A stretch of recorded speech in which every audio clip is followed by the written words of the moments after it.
यो झार होइन, चमत्कारी औषधि हो।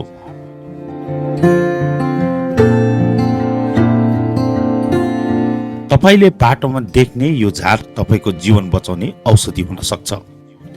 यसलाई नेपालीमा कुरो र अंग्रेजीमा बाइट एन्ड पिलोसा भनिन्छ। साधारण देखिने यो बिरुवामा लुकेका छन् अचम्मका स्वास्थ्यका फाइदाहरू।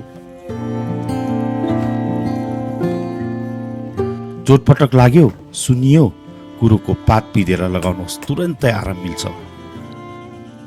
दाँत दुखेर रातभर सुत्न सक्नु भएन, यसको जरा कुटेर दुखेको ठाउँमा राख्नुहोस्, दुखाइ गायब हुन्छ। तपाईलाई पिलो आएर सताइरहेको छ, कुरोको पातलाई पिसेर पिलोको वरिपरि लाउनुहोस्, छिट्टो पाक्छ र निक्को हुन्छ। यदि तपाईलाई ज्वरो, मलेरिया, टाइफाइडमा पनि यसको पात पिदेर तपाईले सेवन गर्नुहोस्। दैनिक खाली पेटमा आधा गिलास पानीमा मिसाएर दैनिक खानुहोस्, ज्वरो, मलेरिया, टाइफाइड पनि निको हुन्छ। अनि यसको पात पिदेर यसको पानी पिउँदाखेरि यति मात्र होइन, ब्लडलाई शुद्ध बनाउँछ, रगतलाई शुद्ध बनाउँछ, रगत शुद्धिकरण हुन्छ। यसले तपाईको रगत सफा गर्न मद्दत गर्छ।